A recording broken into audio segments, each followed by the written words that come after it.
अस्सलाम वालेकुम वरहमतुल्लाह। नादरा का नाइकोब बनवाओ और हर किस्म के एफबीआर के टैक्सेस से जान छुड़वाओ। क्या ये सच है या फिर नहीं? कल मैंने एक वीडियो अपलोड की थी जो कि एफबीआर के ओवरसीज पाकिस्तानियों के लिए जो रूल्स हैं उनके हवाले से थी कि एफबीआर ने जो नोटिफिकेशन जारी किया है फाइलर ओवरसीज को होना है नहीं होना, या ओवरसीज पाकिस्तानी बिना फाइलर हुए कैसे बेनिफिट ले सकते हैं। तो उसमें एक एफबीआर की उस नोटिफिकेशन के मुताबिक ये शर्त थी कि उस नोटिफिकेशन के मुताबिक ओवरसीज पाकिस्तानी सिर्फ उसको ही कंसिडर किया जाएगा जिसके पास नाइकोप होगा या पीओसी कार्ड होगा। नाइकोप होता है national identity card for overseas Pakistani. कुछ लोगों को नहीं समझ आती कि मेरे पास जो कार्ड मौजूद है वो नाइकोप है या सिंपल है।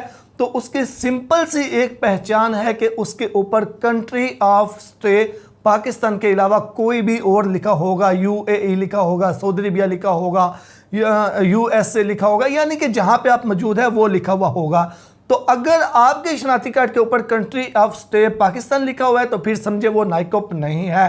तो अब मेन वीडियो का टॉपिक ये है और मेन चीज़ ये है कि क्या हम सिर्फ नाइकोप बनवा के ये सारी चीज़ों से छुटकारा हासिल कर सकते हैं या फिर नहीं, और क्या अब हर ओवरसीज पाकिस्तानी को लाजमी तौर पे नाइकोप बनवाना चाहिए या फिर नहीं।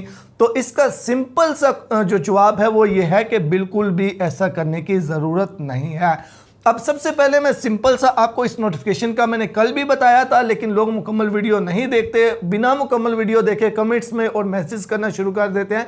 तो मैं सिंपल आपको सबसे पहले ये बता दूं कि कुछ दिन पहले एफबीआर ने एक नोटिफिकेशन जारी किया जिसके मुताबिक एफबीआर ने यह बताया कि अगर कोई ओवरसीज पाकिस्तानी बिना फाइलर हुए फाइल रिटर्न किए, अगर प्रॉपर्टी सिर्फ प्रॉपर्टी के लेन देन के ऊपर रिडेम्पशन हासिल करना चाहता है, जो नॉन फाइलर वाला टैक्स है उससे बचना चाहता है, तो उसके लिए यही शर्त है कि उसके पास नाइकोप होना चाहिए या पीओसी कार्ड होना चाहिए और पाकिस्तान के अंदर 180 दिन से ज़ायद उसने स्टे नहीं करना। 180 से कम अगर उसने पाकिस्तान में स्टे किया, ज़्यादातर जो ज़्यादा देर है वो पाकिस्तान से बाहर ही रहता है, तो फिर वो रिडेम्पशन ले सकता है प्रॉपर्टी के लेन देन के ऊपर जो टैक्सेस हैं उनके ऊपर, सिर्फ प्रॉपर्टी।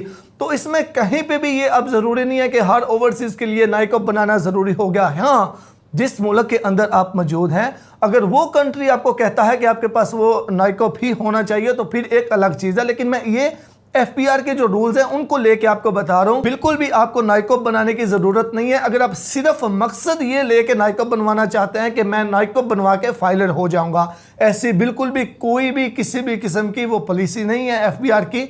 नाइकोप अगर आपने प्रॉपर्टी के लेन देन के लिए बनवाना है, आप उस टैक्सेस से बचना चाहते हैं, इसके अलावा कोई भी और आपका जो है वो रीज़न नहीं है नाइकोप बनवाने का, तो फिर मैं समझता हूँ कि इसकी ज़रूरत नहीं है। अगर आप ज़्यादा प्रॉपर्टी पे समझते हैं टैक्स आ रहा है और नाइकोप की जो फीस है वो उससे बहुत ज़्यादा कम है, तो फिर आप नाइकोप बना लें।